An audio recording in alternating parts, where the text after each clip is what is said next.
নাম হীৰেণ চৰণীয়া। মই কোনো দলৰ পৰা অহা নাই। আমাৰ ককলাবাৰী সমষ্টি অৱৰৰ ৰাইজৰ পৰা সমৰ্থন লৈ আজি মই মনোনয়ন পত্ৰ দাখিল কৰিছোঁ। কেনেকুৱা লাগিলে আজি? ভালেই লাগিল, এটা নতুন অনুভূতি পালোঁ, যথেষ্ট ভাল লাগিল মনোনয়ন পত্ৰ দাখিল কৰি। কিমান আশাবাদী? মই 100% আশাবাদী। এনেই ক'ব পাৰিব নেকি আপোনাৰ সমষ্টিত কিমান ভোটাৰ আছে? আমাৰ সমষ্টিত ভোটাৰ প্ৰায় 71,000 মান আছে বুলি অনুভৱ হয়। ঠিক একুৰেট মোৰ গণনাটো নাই, 71,000 মান হ'ব লাগে। আপুনি কিমান মান ঠাই যেনিবা জিকিব বুলি? 20,000 মান ভোট পাই জিকিম বুলি ভাবিছোঁ। আপুনি কি চব্জি? আজি প্ৰতীকটো দিয়াহে হ'ল।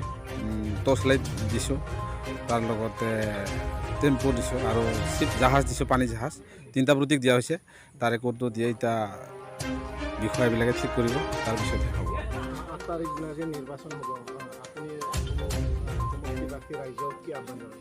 সমষ্টিবাসীক মই এইটোৱে আহ্বান জনাম যে আমাৰ সমষ্টিবাসীক মই নিৰ্দলীয়ভাৱে এইবাৰ নিৰ্বাচনত অৱতীৰ্ণ হৈছোঁ। সকলো আমাৰ এই ককলাবাৰী 22 নং ককলাবাৰী সন্মানীয় সমষ্টিত ৰাইজক মই এটা আহ্বান জনাম যে অহা 8 তাৰিখৰ নিৰ্বাচনত মোক ভোট দি জয়যুক্ত কৰে, সেইখিনি আহ্বান জনাম।